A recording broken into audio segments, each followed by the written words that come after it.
Welcome to Two Growlers, the show for craft beer drinkers like you, by craft beer drinkers like you, brought to you by Beerploma. Check out our website at beerploma.com for more information about us.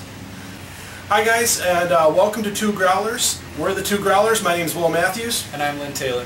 And we decided to start this show because we felt that when we read magazines like All About Beer and Beer Connoisseur, there was a real lack of focus on beers from the Midwest, especially Minnesota. So we felt that there was a real need to showcase our beers, and that's what this show is really all about. Is we want to talk about the beers that we find in our liquor stores and we are drinking today, because we make some really great craft beers and I don't think they get enough credit.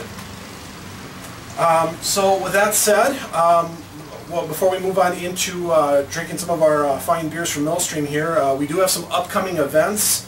3rd Street Brew House is having their anniversary celebration on July 29th from 11 a.m. to 8 p.m. It's going to have tours, food, and live music. There's also a beanbag toss tournament for $10. You do need to register for that, so go to their website, which we will put on the bottom of the screen here, for more information on that.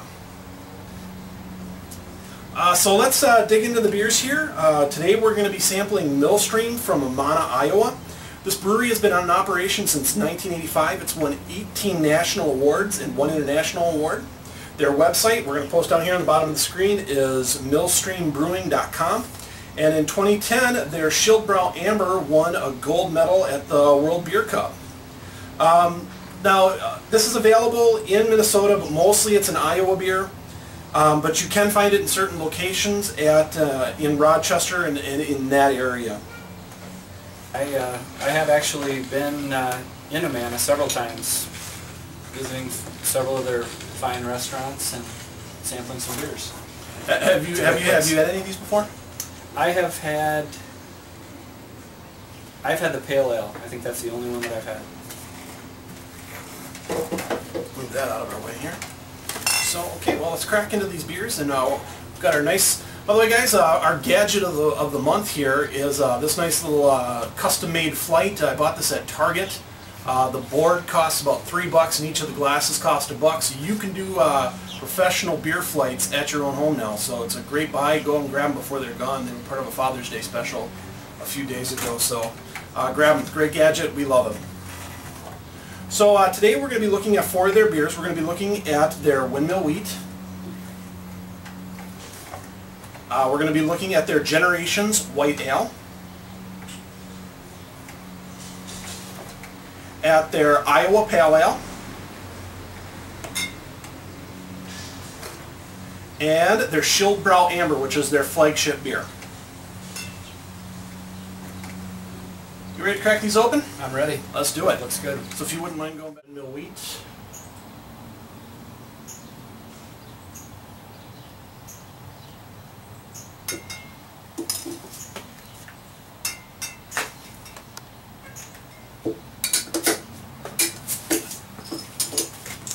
Generation White Ale.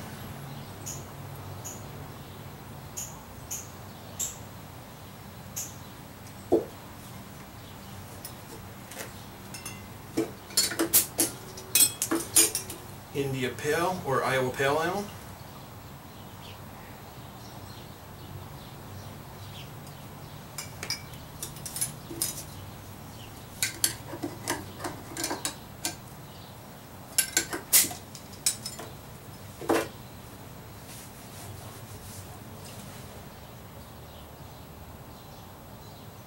Schildbrau Amber.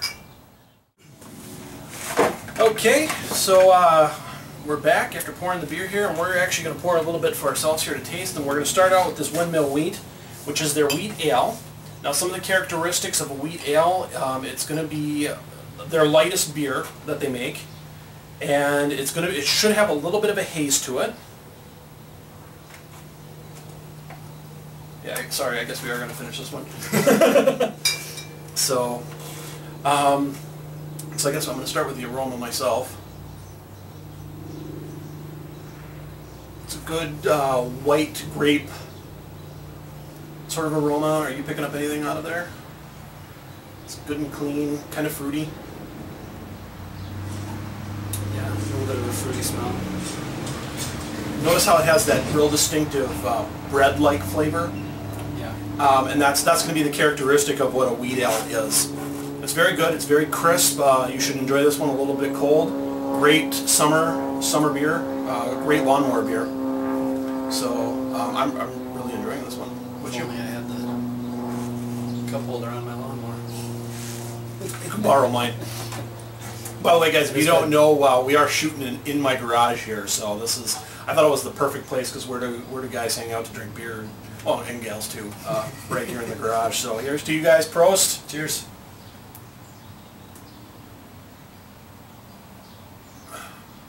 So what'd you think of that one? It's good. Would you drink that with a lemon or leave it out? No, actually, you can serve that one with a lemon. That's a very good observation there. Definitely, you can serve that one with citrus fruits. In fact, Blue Moon, which is probably one of the more famous wheat beers out there, is actually served with an orange wedge, and this would definitely pair well with that too.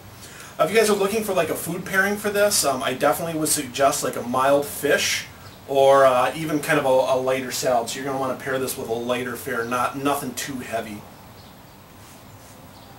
Sounds good. Okay, let's move on into their Generation White Ale, which is their Belgian Wit.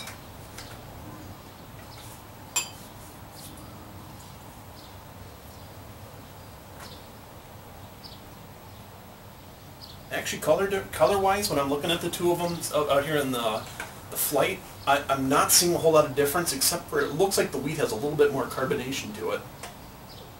And if you notice, it's the head retention stayed a lot more. Yeah, it did. So what should make this one different is you should taste a beer that's infused with orange peel and coriander. So you should really get that out of it. And just a quick fact for you guys, that this was their 2007 silver medal winner from the Great American Beer Festival. Here's to our first show. Prost. Prost.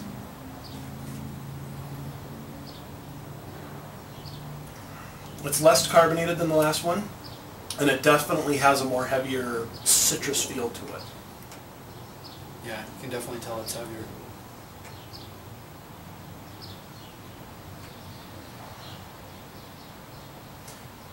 What's meant by wit? Wit, I believe wit stands for, I'm going to go with white on this one, so it stands for white beer. Could mean wheat, my mind's a little foggy right now, but I'll display the correct answer down here, but I'm 90% certain that wit it stands for white. You're not guessing? Hopefully I'm not guessing. That's Works for me.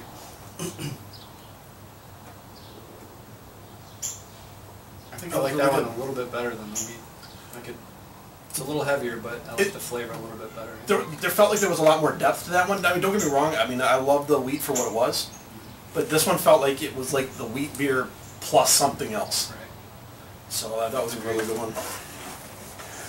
Well, our next beer is a really common beer that you're seeing. It's an American Pale Ale. Pairs very well with spicy food and Cajun food, and just about every brewery today makes a Pale Ale of some sort, if not an Indian Pale Ale.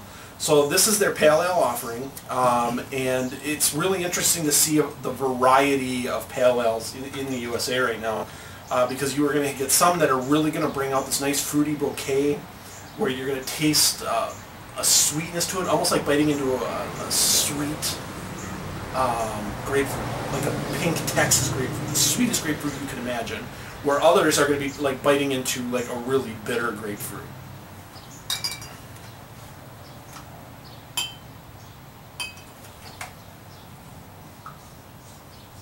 Look, it's Minnesota State bird.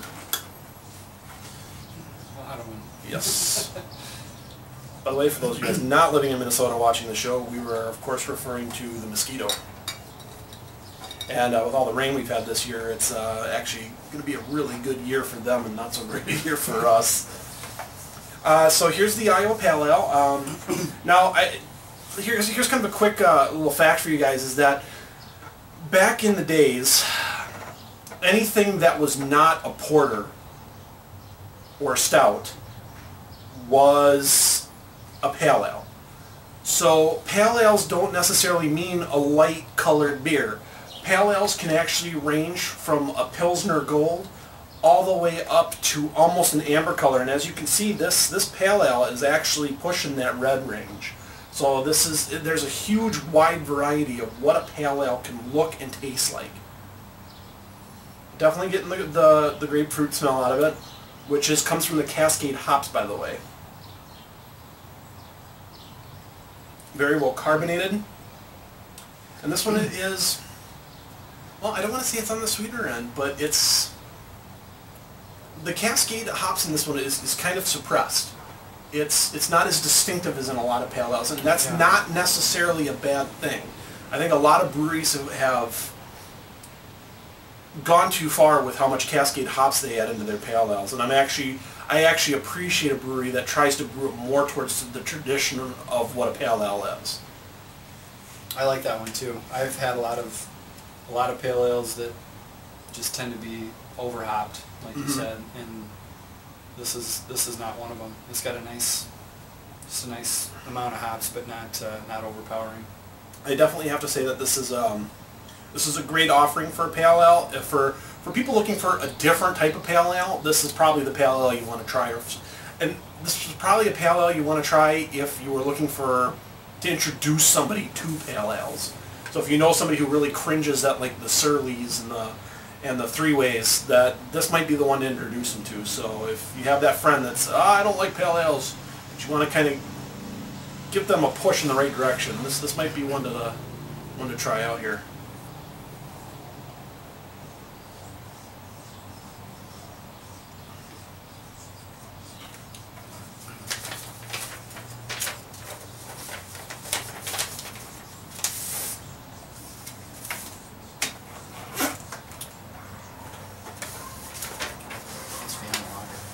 What's that? Vienna lager.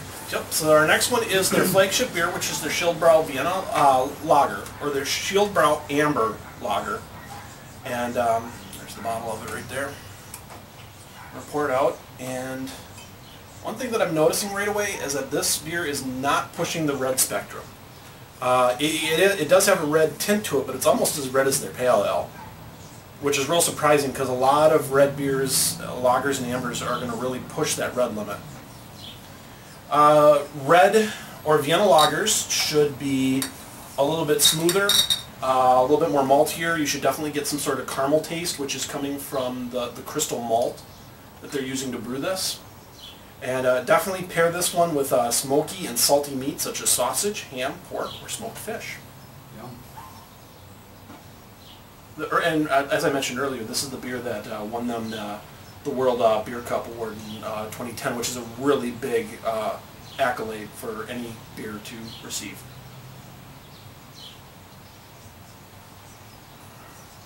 Really heavily carbonated.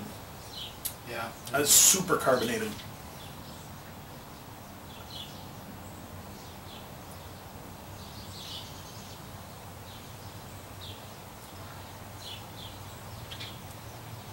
Really is. You can feel it fizzing around when you take the drink. It's almost taking. For me, it's almost taking away from the flavor of it.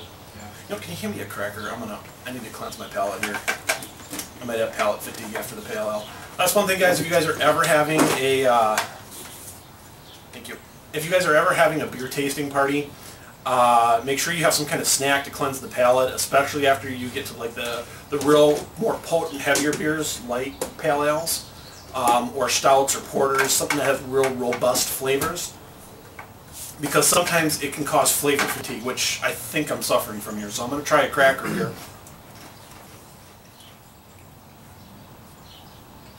Let's try this again. Well, that was definitely smoky cracker and salty, so that should pair well with this beer.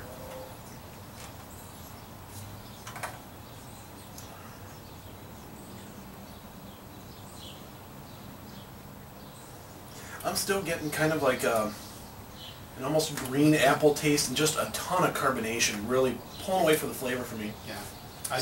Yeah, I agree. I feel like there's too much carbonation for my liking. Yeah, and I'll agree for you too. And I guess, and that's the difference between an ale and a lager is that, well, it's one of the, I shouldn't say it's the difference because there's a lot of heavily carbonated ales out there, but a good sign of a lager is that you'll see a little bit more carbonation in it. So, But he drank it anyway. never let a beer go to waste. Good point. So Lynn, if you were going to have one more of these, and just one, which one would you have? I think probably the pale ale. The pale ale? Yeah, that was probably, well, either that or the white ale. The Belgian wit. The Belgian wit. One of those two. I'd have to go with the Belgian wit myself, and I'm really surprised. I'm not the biggest pale ale fan in the world. I mean, I will just admit it's one of my weak spots in my flavor palette, but even this one I think I would pick too. So overall, I thought they did a really good job. I guess the one that I was my least favorite, I wouldn't say it was horrible, but it wasn't. I would rather have the other three first, and that would be the Schildbrau, actually. I would agree as well. So, okay. Do you have any questions or comments about the beers that you might want to talk about? Are you good for tonight? I think I'm good for tonight. Okay. It was great, though. Thank you. Well, guys, that is our show. Thanks to Millstream for producing some really fine beers, and we look forward to hearing your guys' feedback on our assessment of them. And thank you all for watching our very first show of Two Growlers. You can find us on YouTube under Beerploma or on iTunes and BlackBerry podcast directories, or you can visit us on our website at beerploma.com. Thank you. Prost. Thanks.